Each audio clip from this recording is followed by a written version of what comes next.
When Diddy got arrested by the Department of Homeland Security after a flood of progressively worse and worse lawsuits and accusations for almost a year straight, no one was surprised. If Diddy had ever been one thing, it was creepy. You didn't have to look very hard or even look at all to see that something was wrong in Diddy's mind. Inappropriate relationships with teenage Justin Bieber and Usher, the rumors around the mysterious deaths of Biggie and Tupac, an easily recognizable thirst for attention, and even worse things that I literally can't say in the first 5 minutes of a YouTube video. Basically, people had already known for years that Diddy wasn't the generous, conscientious music executive that he and his team tried so hard to make him look like.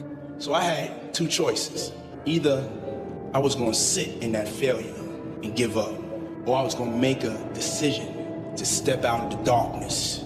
You see, when you're in that darkness, you want to sit there and wait for the light to come. The only way out is to step forward, to face your fears, to become your own light. Behind the big donations to schools, the activism, there was always an undertone of evil that even a billion-dollar fortune couldn't cover up. You don't get your name associated with murder and stealing for no reason. I'm a savage. Whatever I want, I'm going to get. Whatever I want, I have to get. But it wasn't until his arrest and the ripping off of the mask that Diddy's true nature was finally revealed. He wasn't a good guy with a dark side or a nuanced figure with a complex past. At the exact moment when the federal government brought him in for sex trafficking charges, it was confirmed that Diddy was truly deeply evil. The evidence was right there. It was the final piece of the puzzle revealing that Diddy had spent his entire life taking advantage of others to the point where his music empire was nothing but a front for his sick obsessions. At the same time though, Diddy's arrest somehow created a lot more questions than it answered. We all knew he was a bad guy, don't get me wrong, but now we're realizing that it went so much deeper, with Diddy starting to look like his sick, disturbing crimes might rival those of Jeffrey Epstein or Harvey Weinstein. Not just one bad actor, but instead the leader of a criminal operation carrying out revolting abuse and exploitation. And so now, there are even more questions than there were before. How did Diddy get away with it for so long? What were the full extent of his crimes? But even more sinister, who knew about his empire of abuse and didn't tell? Who, out of his massive network of celebrity friends and powerful contacts, was joining in? The size and scope of Diddy's alleged crimes, combined with his control over the industry, implies a much larger web of deception and evil than most of us could have ever imagined before. It's to the point where somehow his arrest, finally putting a monster behind bars, opens more doors than it closed. So what and who was Diddy hiding? If you let Diddy tell the story of his own life, he's a hero. He spent massive amounts of resources and time throughout his career creating good optics for himself. Even as recently as 2021, one of the last magazine profiles that was ever done on him before his arrest tells us a lot about how Diddy wanted people to see him and what he thinks of himself. During that 2021 interview with Vanity Fair called With Love, Sean Combs, he talked about his new lifelong purpose that was literally sent to him by God. He says this: I feel like God sent me. God put on my heart, what's your purpose? I was looking at all these things, preachers and different people talking about purpose, because I realized purpose is something deep. Have I really found my purpose? I know I'm making money and I'm successful and I'm changing the game, but is that my purpose? And then I really prayed on it, and God told me, your purpose is to play a part in saving the black race. The man who spent his whole career signing his fellow black artists into record deals designed to make him rich off their work, the guy who lied on the names of almost a dozen black kids from his own hometown dying at a concert he was performing at, saying he had tried to save their lives and then leaving the scene immediately, the same guy who testified against Shine and let him go to prison for 10 years, ruining his life and career rather than tell the truth, the guy who groomed teenage Usher. The list is endless, and that's not even to mention the long-running rumors that he ordered the death of Biggie Smalls, his business partner and supposed best friend. That's the guy who's saying he is supposed to save the black race. The hypocrisy and self-awareness is almost unbelievable. Meanwhile, Diddy still says a lot of other highly suspect stuff in this article. At the time, he was embarking on a strange vanity project where he rebranded himself with the name Love, talking about progress and equality in a way that was pretty meaningless back then, but now is just disturbing knowing what he was getting away with behind the scenes. He said, "The Me Too movement inspired me. It showed me that you can get maximum change." The journalist wrote, he launched a diversity training program this summer. The 6-week course is dubbed, in true Sean Combs fashion, the Excellence Program, and is designed to support aspiring entertainment executives from underrepresented communities. But then, most ridiculously of all, he said, I was sent here not to just do things that are rooted in personal success, but to be able to transfer to we, and do things that are a real change, bringing communal success to everybody. As if he had ever done anything to anyone except traumatize, abuse, and exploit. Even before it all came out though, people called Diddy out for his hypocrisy.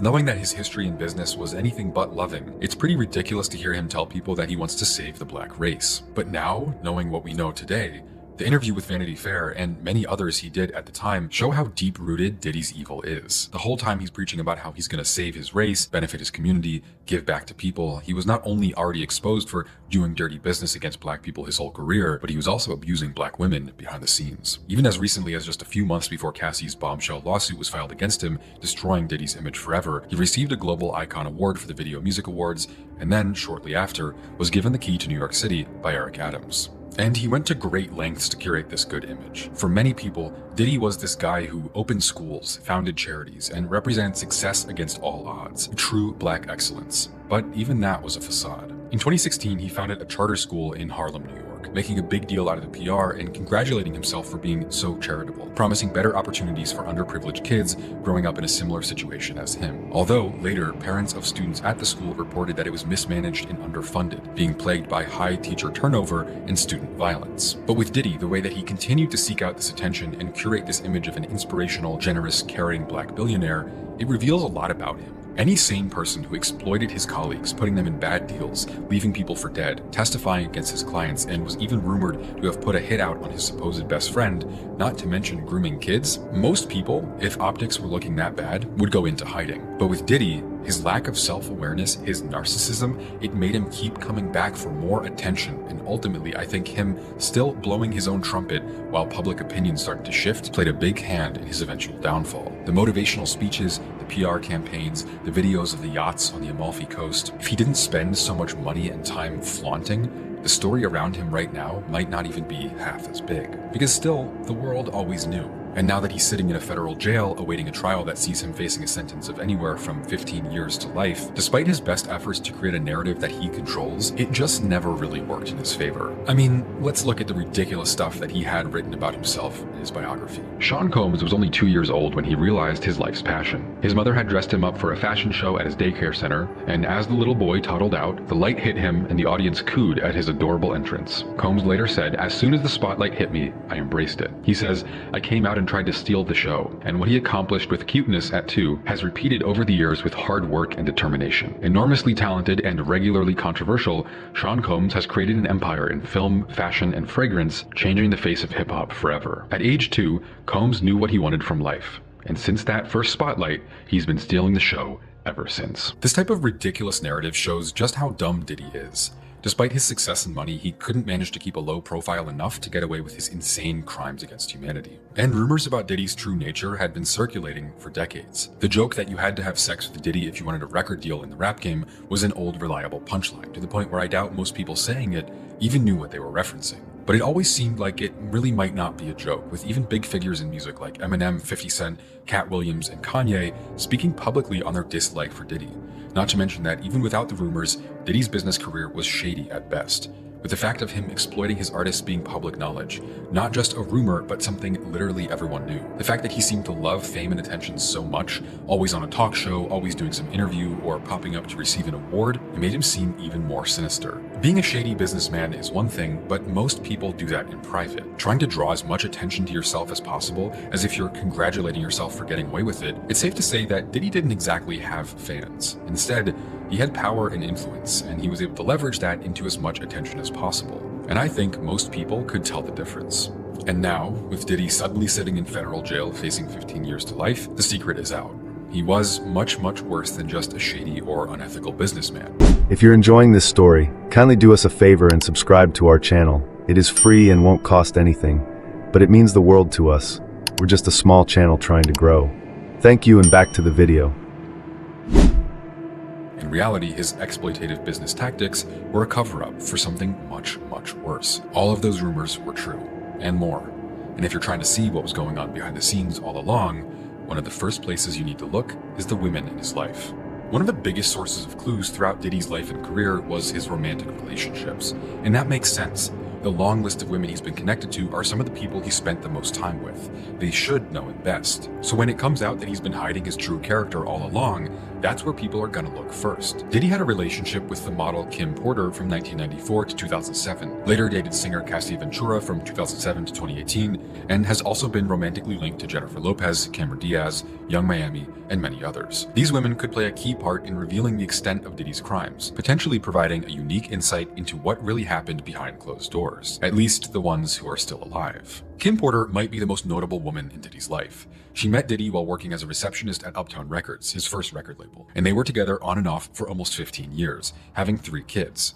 Diddy even adopted her first son, Quincy. Kim herself was a successful actress, appearing in a number of roles as well as modeling on numerous magazine covers. She also helped start singer Janelle Monáe's career while running a lifestyle planning company in Atlanta, Georgia. However, Kim's life was cut short in 2018 when she died from a sudden case of pneumonia at the age of 47. Diddy was devastated. I mean, the mother of his children, a very important person in his life, unexpectedly gone. He tweeted out countless reflections, saying things like, For the last 3 days, I've been trying to wake up from this nightmare, but I haven't. I don't know what I'm going to do without you. I miss you so much. And later, we were more than best friends. We were more than soulmates. We were some other shit, and I still miss you so much. The tributes to Kim, the toll it took on him, it was clear Diddy cared.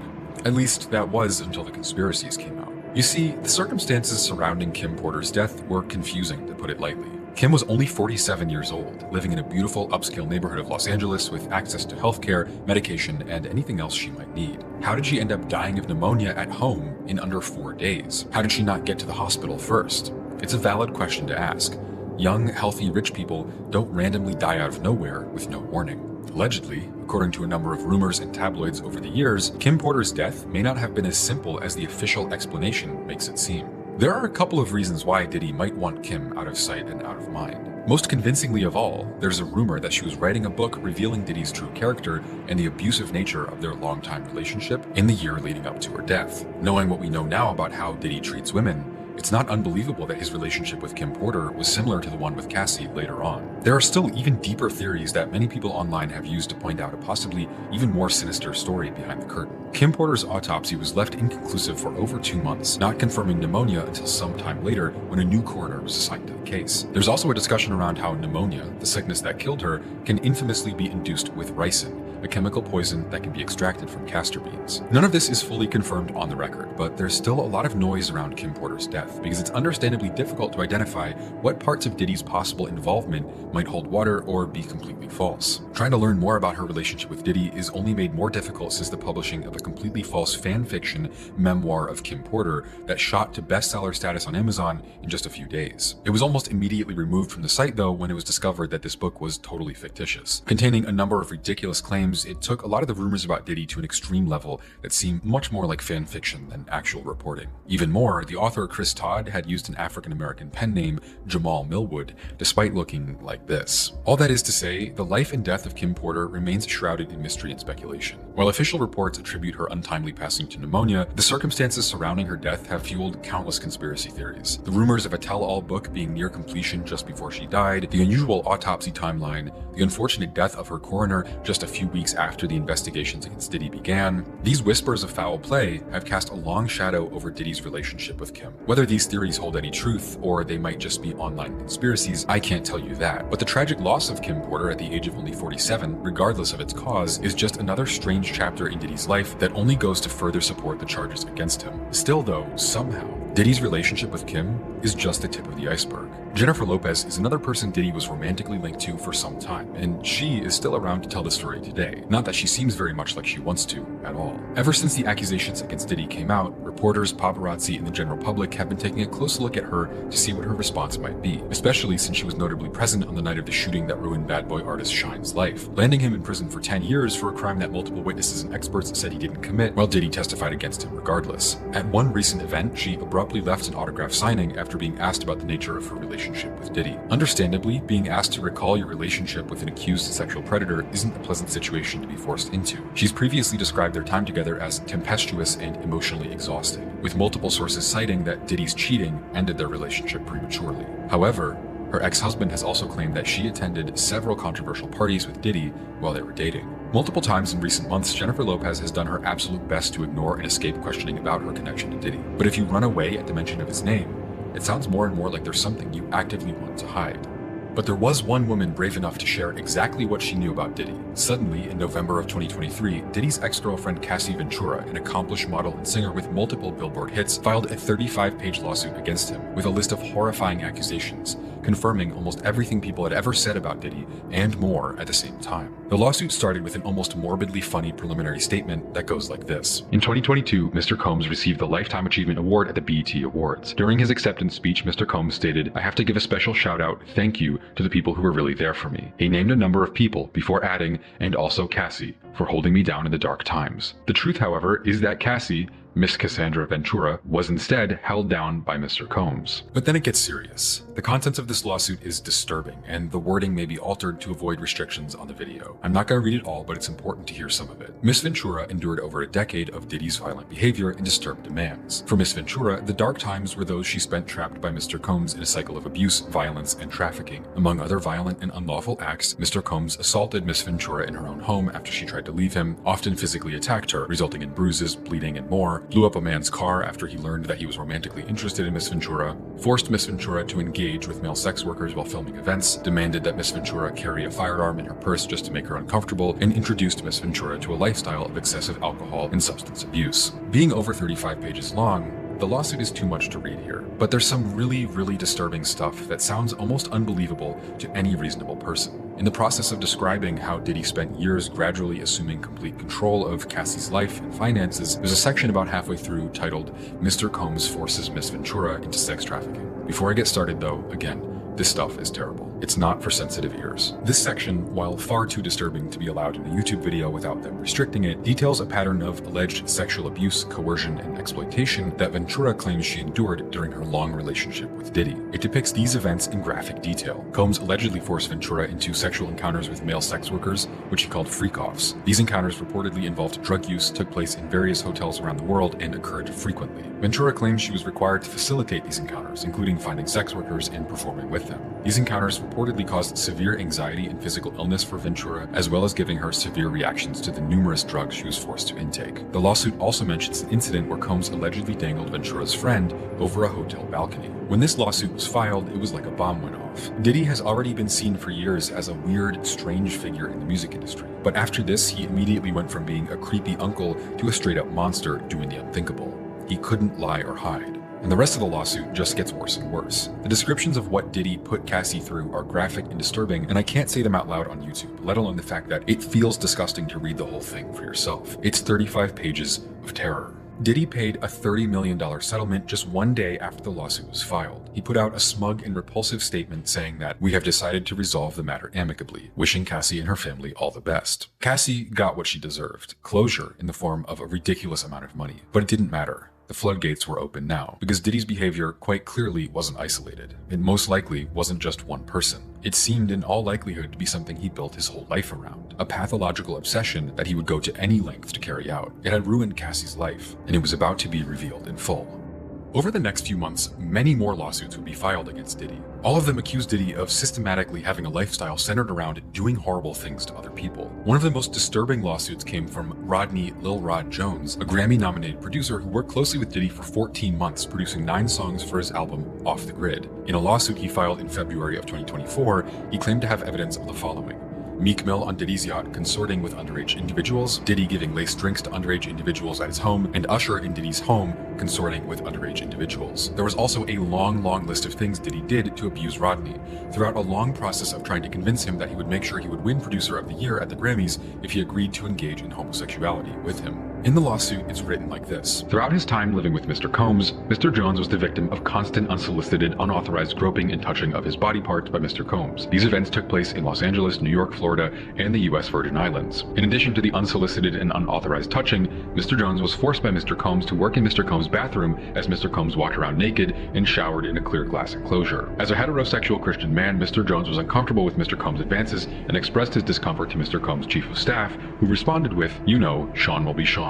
The chief of staff also attempted to downplay Mr. Combs' groping of Mr. Jones as friendly horseplay, stating that those acts were his way of showing that he likes you. There was a lot more. The lawsuit is 73 pages long. It even includes photographic evidence of Cuba Gooding Jr. forcing himself on Rodney Jones, something that he has a long and public history of doing. The suit also includes graphic details about Christina Coram, Diddy's long-running chief of staff, describing her as equivalent to Ghislaine Maxwell, Jeffrey Epstein's former assistant who was convicted of sex trafficking and is now serving 20 years in prison. The lawsuit says this about Christina Coram. It was important to defendant Coram to have Mr. Combs' drug of choice immediately ready whenever he asks for it. Defendant Coram required all employees from the butler to the chef to the housekeepers to walk around with a pouch filled with cocaine, GHB, ecstasy, marijuana, and Tusi. Defendant Coram also ordered sex workers and prostitutes for Mr. Combs. She ordered and distributed ecstasy, cocaine, GHB, mushrooms, and more to Mr. Combs and his guests who were present on his rented yacht and in his homes in LA, New York City, and Miami. On multiple occasions, she forced Mr. Jones to carry Mr. Combs' drug pouch against his will. Talking in an interview 6 months after the lawsuit was filed, Rodney Jones revealed that he was living in hiding,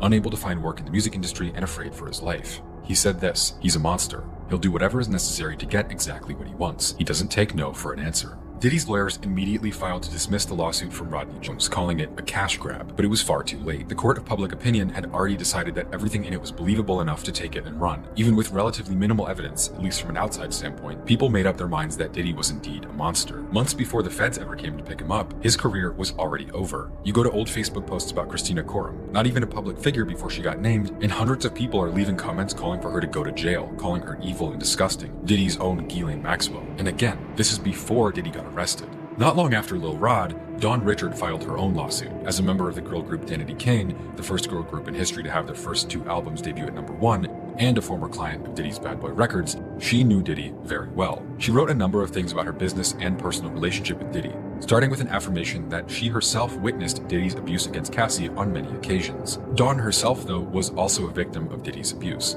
All the way back when she met him in 2004 while competing on his MTV show Making the Band, she wrote that Diddy often forced her and her bandmates to rehearse for up to 48 hours straight without food or breaks, with him instilling a culture of fear in all of the women he worked with. She also wrote that as she continued to work with him after her band broke up, he would often force her to take meetings with him while he was in his underwear or grope her body parts during stylist fittings before concerts and videos. She also wrote about a specific instance in 2010 when he tried to punch her in the face after she asked him to stop verbally abusing her in professional environments. Some of the most disturbing lawsuits filed against Diddy, though, have a different set of victims of a very specific age group. There are also other lawsuits that contain a number of claims so horrible I can't read the details on YouTube without this video getting restricted or even taken down. But it does beg the question of whether or not some of these allegations are even real, or if people are just chasing a payout like Cassie Ventura deservingly received. Fraudulent lawsuits are common in Hollywood, but before you make up your mind, I recommend looking into Tony Busby, the lawyer who's representing most of Diddy's alleged victims, having already filed dozens of lawsuits against Diddy, claiming he will be filing at least 100 more. Some of the unnamed yet alleged accusers claim to have been under 18 at the time of their interactions with Diddy, with some as young as 10. And Tony Busby himself is a high-profile lawyer with a pretty bad reputation in his hometown of Houston, Texas, notably having previously served as a defense lawyer on the impeachment trial of a Texas politician who had previously been fined by the SEC for securities fraud and accused of political bribery and corruption. However, Tony Busby also prosecuted NFL player Deshaun Watson in a case that resulted in the settling of over 20 claims of sexual misconduct. It's difficult to make a call on whether or not Tony Busby seems like the type of lawyer to file any old claim in the hopes of making a quick buck. Over 120 lawsuits is a shocking amount, but no amount of evil is unbelievable when it comes to what we already know has been confirmed with pictures and video proof of Diddy's actions. Regardless though, it doesn't matter. No one watching this video has access to Diddy's personal messages, his archives, his texts, or any other inside information that could reveal the truth once and for all. But there is someone who does: the Department of Homeland Security. There were dozens of other lawsuits against Diddy that came out across 2024, and there are still more coming out regularly. The most important one of all, though, was the one that was titled The United States of America versus Sean Combs. The feds don't arrest you immediately. It took about 10 months from Cassie's lawsuit against Diddy until the day when they put him in cuffs in the lobby of a New York City hotel. The reason for this delay was simple: the feds never lose. On the website of the Pew Research Center, you can find statistics about federal criminal conviction rates. In 2022, fewer than 1% of federal criminal defendants were acquitted. That's only 290 people out of 71,000 being let off the hook. But an even more surprising number is that only 1.9% of cases in total went to trial at all. That's because the overwhelmingly common result of being indicted by the feds in 90% of cases is that you plead guilty. The feds are so thorough, so on top of their business, that almost no one ever gets let off. The reason why is because they only charge winning cases. Some of the more high-profile federal cases in history have been people like Charles Manson, the conviction of the Unabomber, people like El Chapo, or a long list of international terrorists. The United States government is not going to come after you unless they are very sure you did it. That's why 90% of people who get charged by them just plead guilty to avoid possibly even greater charges and punishment if they take it to trial. The federal government would not risk the hit to their reputation by even allowing the chance of falsely charging a high-profile celebrity. There is no way. It has not happened in the past. And the feds? they took their time with Diddy, because Diddy was still walking around as a free man for months after these lawsuits were coming out. It took over 10 months from the day Cassie filed her lawsuit and cratered Diddy's reputation forever, immediately causing the severance of his sponsor deals and the cancellation of any public appearances, to the day that he got arrested. Even though he was cooked immediately, at least in the public eye, he was still a free man. But real consequences weren't far behind. Because shortly after Cassie's lawsuit was fired, it seems like the federal government, specifically the Department of Homeland Security, an agency normally known for preventing terrorism and securing the national borders, started taking a pretty close look at Diddy. Just 4 months after Cassie's lawsuit and 1 month after Rodney Jones' lawsuit, the DHS showed up at Diddy's house to take a look around. In March, they raided his homes in Miami and LA, seizing over 95 electronic devices and reportedly also finding illegal ghost guns and ammo in his house. That same day, Diddy was stopped at an airport just moments before he was going to board his personal jet on a flight to the Caribbean island of Antigua. Whether or not he was trying to flee the US is unconfirmed, but either way, he was not allowed on his own plane and remained in the US. He then spent another 6 months essentially in hiding, knowing the feds were watching him closely and building a case against him. And it wasn't until 7 months after Cassie's lawsuit, when CNN released a disturbing video clip proving her accusations once and for all, that Diddy finally broke his silence. And so with any denial going out the window, he dropped a half-assed, ridiculous apology for what he had done, or at least the part he was caught on camera doing, with no acknowledgement of anything else at all. One of Cassie Ventura's attorneys responded with this. Mr. Combs' most recent statement is more about himself than the many people he has hurt. When Cassie and multiple other women came forward, he denied everything and suggested that his victims were looking for a payday. The fact that he was only compelled to apologize once his repeated denials were proven false shows his pathetic desperation, and no one will be swayed by his disingenuous words. Regardless though, the feds eventually came and got him after a couple more months of investigation. It was then that the wildest lawsuit of all was filed. The United States of America versus Sean Combs. There are 3 federal charges against Diddy. Count 1 is racketeering conspiracy. Count 2 is sex trafficking by force, and count 3 is transportation to engage in prostitution. It's very revealing of Diddy's true character to see how he reacted to the accusations against him, even before the federal lawsuit came out, because the position that he and everyone around him would take from then on was denial. Diddy himself denied everything. He had his team denying everything. He was still making statements proclaiming his innocence, and up to the last minute, he was disparaging his victims. A massive misplay in light of everything that was coming out, especially knowing that the feds were looking at it. Most sane people, innocent or not, if they had things like this coming out about them, would go into hiding. That's what Harvey Weinstein did. Before he was arrested, he said nothing. He completely left the public eye. Diddy, though, his lack of self-awareness was on a whole other level. Just a few weeks after Cassie's lawsuit came out, one anonymous woman accused Diddy of sexually assaulting her at his recording studio in the early 2000s, with the papers being filed by the same lawyer who represented Cassie with her lawsuit, with that lawyer also having represented accusers against several other powerful figures like Bill O'Reilly and Harvey Weinstein in the past. The exact details of this anonymous lawsuit are a bit too much to read on YouTube, but notably it includes photographic proof of the accuser's visit to Diddy's studio,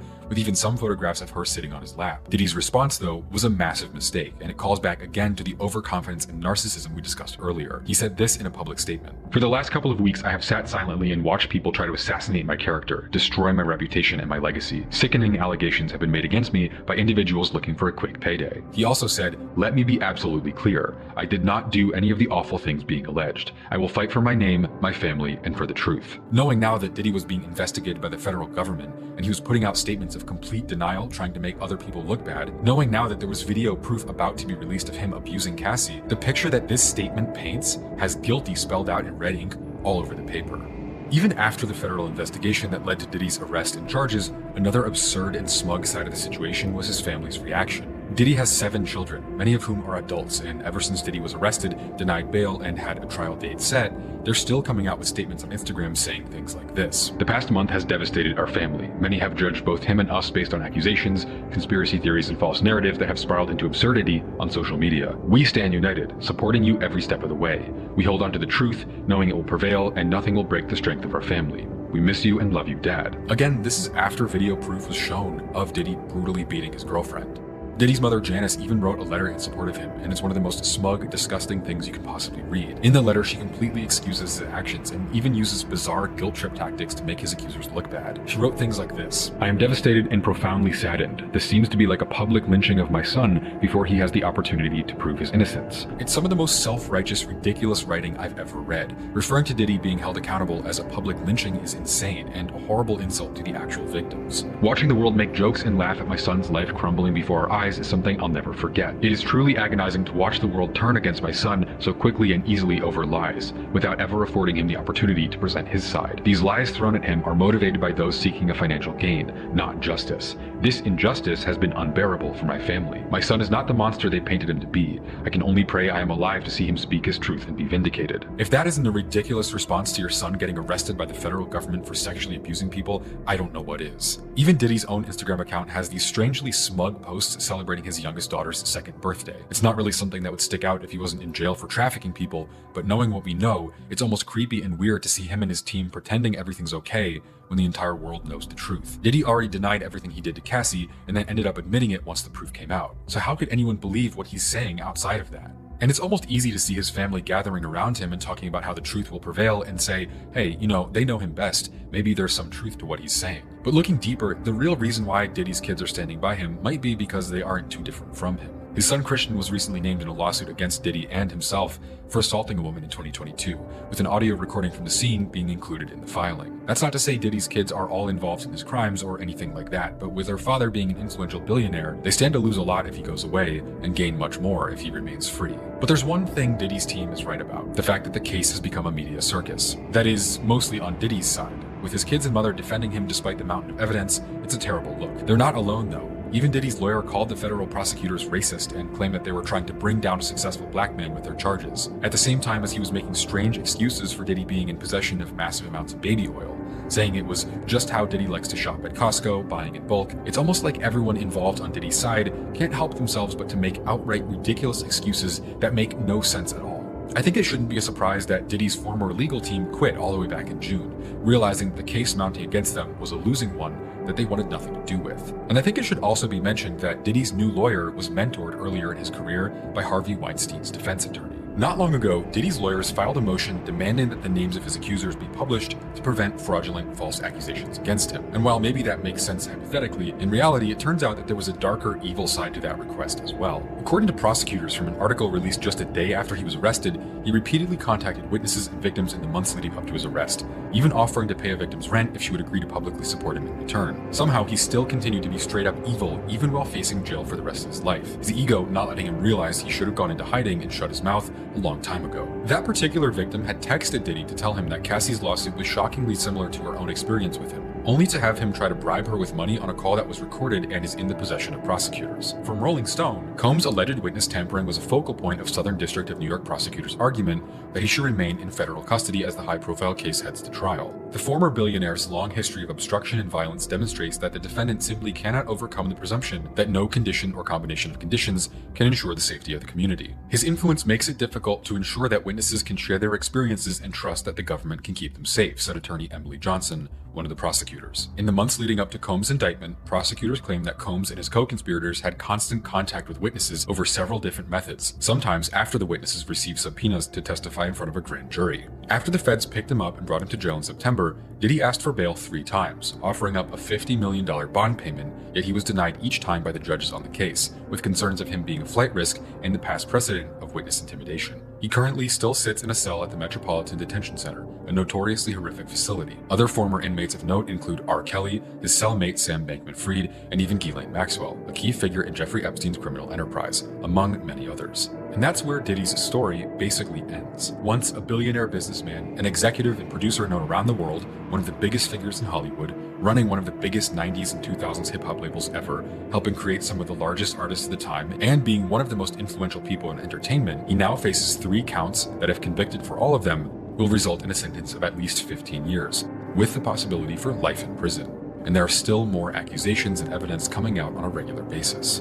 What I'm trying to say here is that Diddy's cards are on the table. The feds know what he did. They know what he's in for. I've said it once and I'll say it again. 90% of people who get indicted on federal charges just plead guilty immediately to avoid even worse punishment that might happen at a trial. Diddy making all these statements about his innocence, pleading not guilty, his family sticking by him, it means nothing when we've seen a pile of evidence from videos to texts to Diddy's own personal history of being involved with scamming artists out of their royalties, possibly being linked to people's mysterious deaths, and having inappropriate relationships with underage boys.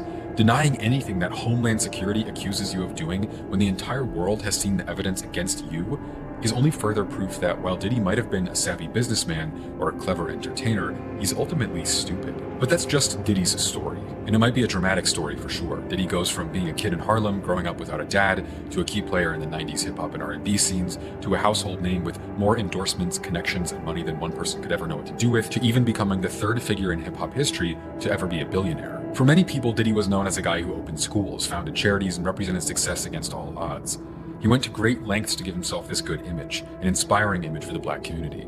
But even that was a facade, as all he ever did behind closed doors was exploit and abuse other black people. Ultimately, his persona was a mask so full of holes that it's difficult to believe a human could even do what he did. Looking deep into the allegations against him, looking at his history, even looking at his music career where he did nothing but exploit others as much as he possibly could for over 30 years, the life and actions of Diddy alone are enough to make a horror movie out of. But still, somehow, the mystery isn't over. Even though he's behind bars, the book isn't closed yet, because the big hole in the plot is Diddy's network.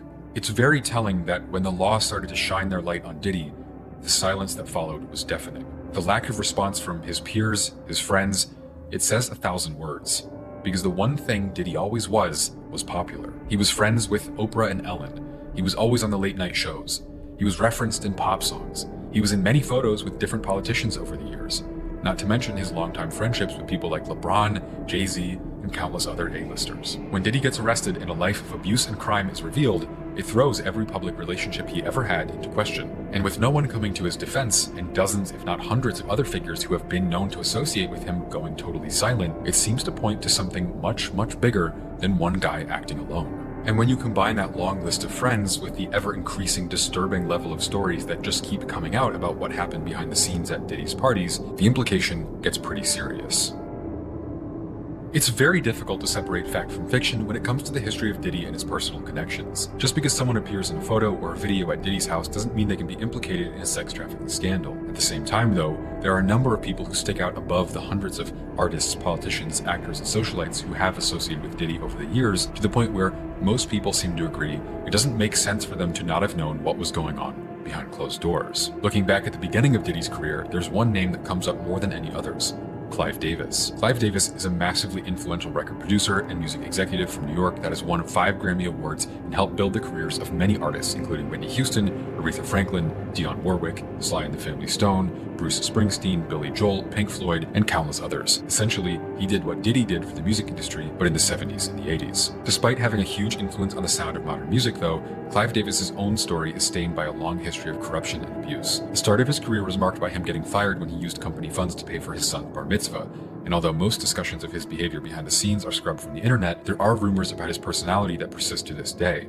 Specifically, the questionable circumstances that led to the founding of Diddy's Bad Boy Records, the home of Biggie Smalls, Maze, and more. You see, when Diddy got fired from his first music industry job after just a couple years of experience, it was Clive Davis that funded the beginning of Diddy's next project, giving Diddy a $50 million advance to get started on Bad Boy Records. That in itself wasn't a reason to be suspicious, but rumors have gone around for many years that Clive Davis was originally willing to give Diddy opportunities on the condition that they would have an intimate relationship similarly to what Diddy may have had with his artists, perpetuating the same type of behavior that Diddy himself would go on to use as a means of controlling others in the industry. Nothing has ever been confirmed, but Clive Davis' own character, including his appearance at a party while his artist Whitney Houston had just been discovered passed away in the same building, only asks more questions than it answers, painting a picture of a complex web of evil that goes much deeper than just Diddy himself. There are many other names that Diddy's been associated with when it comes to abusive artists like L.A. Reid or Andre Harrell, some of his early industry mentors, but it's probably hard to prove, and I doubt more information is coming out anytime soon, with many of these figures being elderly or passed away long ago.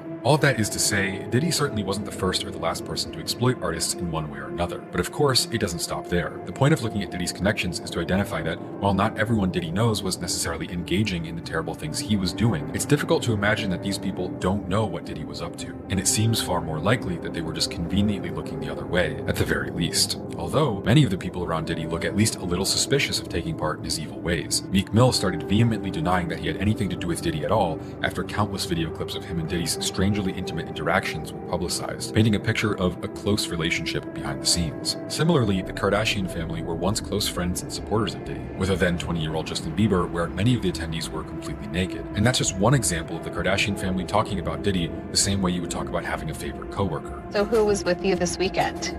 A bunch of my friends.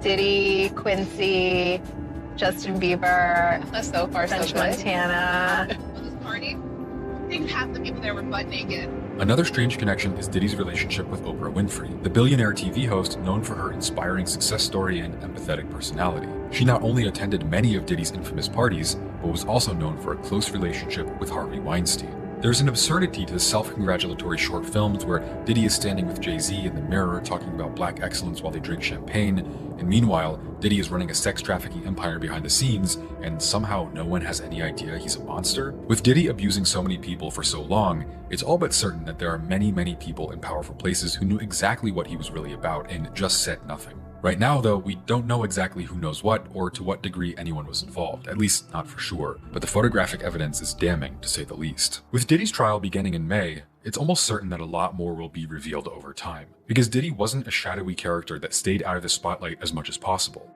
He was in the spotlight for so long that there are almost less people who didn't associate with him than there were people who stood by his side. But Diddy, who once stood at the top of the mountain, the king of the entertainment industry, controlling and influencing so many people with his face and brands all over the world, is now alone. Not just alone in his cell, but also alone in Hollywood. He's been abandoned by his former friends, with all of them scattering as quietly as they can to get away from his name. The list of celebrities coming out in support of Diddy is literally empty. It's 0 people. Not one person who he was previously seen with countless times has said a single word to defend him. Because the fact is that a lot of the entertainment industry, these people's careers are make or break based on public opinion.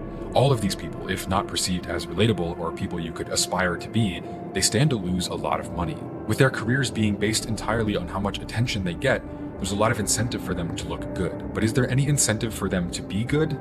Not really. It makes sense that a lot of the people who could have spoken out about Diddy wouldn't, at least from their perspective. Why would you risk your own connections, reputation, and income to speak out against someone around you who had immense power and connections and was willing to threaten people who he didn't like? Why would Oprah ever risk her multi-billion-dollar empire and her reputation as a generous, empathetic person for any reason? The same goes for Ellen, or Kim Kardashian, or LeBron, or Leonardo DiCaprio. You don't get to be where these people are without worshiping money. And when you worship money, there's nothing you'll put before it, not even speaking out against injustice and evil. In some ways, that makes it easier for a celebrity to get away with something horrible than for a random regular person. When everyone around you has a brand to protect and so much at stake, they'll never speak out against the person next to them and risk even the tiniest stain on their manufactured persona of perfection. It's totally possible that the list of people who took part in Diddy's abuse could be smaller than you think, but the list of people who knew about it and were perfectly okay to do nothing is probably a mile long. But in that way, does the difference between those two things even matter? Even more than just turning a blind eye, though, there are a lot of real reasons why crimes like Diddy's wouldn't get exposed, even if many people knew about it. Diddy is known to have threatened people with firearms, stalked people he didn't like as a form of intimidation, and even blew up Kid Cudi's Porsche when he got involved with Cassie during a break in their relationship. He went to great lengths to maintain a dangerous image to the people around him and was even found to have ghost guns in his house, firearms with serial numbers scratched off that can be more easily used to commit crimes. Basically, many people around Diddy knew that he was willing to do whatever it would take to maintain control. He had no issue threatening or intimidating others, even as we've heard from far back in his music career in the early 90s. Still though, the silence from Diddy's friends is pretty deafening. It's hard not to start to make assumptions, because if you're associated with someone and they turn out to be a monster and you never knew about it, you would probably tell everybody that you had no idea what was going on. That's exactly the first thing anyone would say about a friend or a coworker or an acquaintance who turns out to be a terrible person. I had no idea. And Diddy had a lot of friends, but suddenly they're all silent. There's this kind of well-known theory in the aliens community called the dark forest hypothesis. In the dark forest hypothesis, it says that we aren't alone in the universe, but that there are many alien civilizations around us everywhere. It's just that they stay completely silent because they're advanced enough to realize there are many other civilizations who could destroy them instantly. This is obviously hypothetical, but I think it applies to the world of celebrity that Diddy thrived in. If he was the only one involved in the racketeering, the abuse, the trafficking, he would have people selling him up the river immediately. Celebrities love attention. It's their currency. The only reason why that wouldn't be happening is if someone, or maybe everyone, was afraid of what could be said about them if they opened their mouths. Looking at it that way, it makes a lot of sense that almost none of Diddy's peers have said anything about him at all. Tabloids are all over Diddy right now. You never know how real a source might be when it comes to random blogs or magazines, but when it comes to their commentary today, it kind of makes sense. One website wrote this: Diddy is still in total denial, and he actually expected all of his high-profile friends to stand up for him.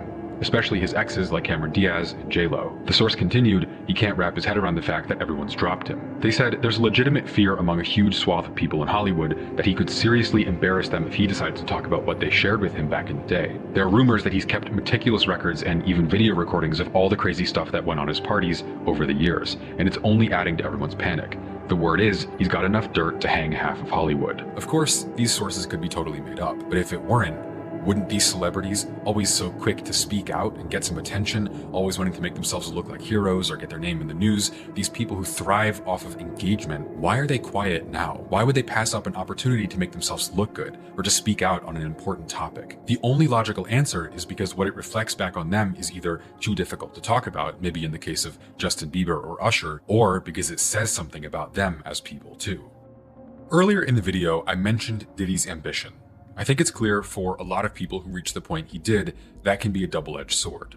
With ambition, you can go far. From the bottom of the ladder, growing up without two parents, in poverty, no opportunities around you, then becoming a billionaire, there's so much that could be done with that power and influence. The unfortunate truth is though, for most people, not just Diddy, the kind of person who gets to that point of wealth, they don't have anything in their heart that stops them from going too far. Hypothetically, a fast car is useful. If you want to get home to visit a sick family member, going home faster allows you to get home sooner. But if you go too fast and don't pay attention, you might just end up running over 3 old ladies along the way. And so looking at it like that, Diddy's so-called ambition, his empire, it ultimately just became a cover-up for his narcissistic, abusive, psychopathic personality. He wants to be the best, he wants to be a billionaire, he wants to have whatever he wants. But what did he do with all of that energy? He did nothing but build a facade to cover up his pathological need to take advantage of people. I'll quote Cassie's lawyer's response to his apology video. They said, Combs' most recent statement is more about himself than the people he hurt. The fact that he was only compelled to apologize once his repeated denials were proven false shows his pathetic desperation, and no one will be swayed by his disingenuous words. And that's just Diddy. Looking at the countless people around him who seemed like they were oblivious to his actions at the time, you're left with a chilling realization. There's almost no way Diddy was completely alone. From the Kardashians to Oprah, from Beyonce and Jay-Z to Meek Mill and Ellen DeGeneres, it's not just about one man's crimes. It's about an entire system that values image and wealth over morality and justice. And as we wait for Diddy's trial in May, you're left wondering, how deep does this rabbit hole go, and who else might be implicated in the web of secrets and lies? The fall of Diddy might just be the first domino in a much larger, more sinister picture, one that could shake the very foundations of Hollywood and the music industry as you know it. You can look back through thousands of photos and videos portraying Diddy as a fun guy, party guy, an entertainer, and knowing what he was really doing to people behind the scenes, it casts a massive shadow over the entirety of Hollywood that he was allowed to do that by his peers in the first place. Diddy obviously isn't the only person like this though. Bill Cosby, Jeffrey Epstein, Harvey Weinstein, so many others. It's only becoming more and more obvious that influence and power attracts a very specific type of person. In a world where public opinion decides who thrives and who gets forgotten though, the amount of control Diddy had over the people around him more than likely led to a sort of standoff where many, if not most people who knew exactly what his true character was, would rather have protected themselves than stand up. Not only is that in itself a horrible injustice, but it begs the question, what else is being kept under wraps? A lot of the contents in this video comes down to conjecture or clues, but with Diddy in prison until his trial in May, it seems like his prosecutors might know exactly what they're looking for. As of right now though, it's hard to say that the underbelly of the entertainment industry isn't looking more sinister and evil than anyone ever thought was possible before.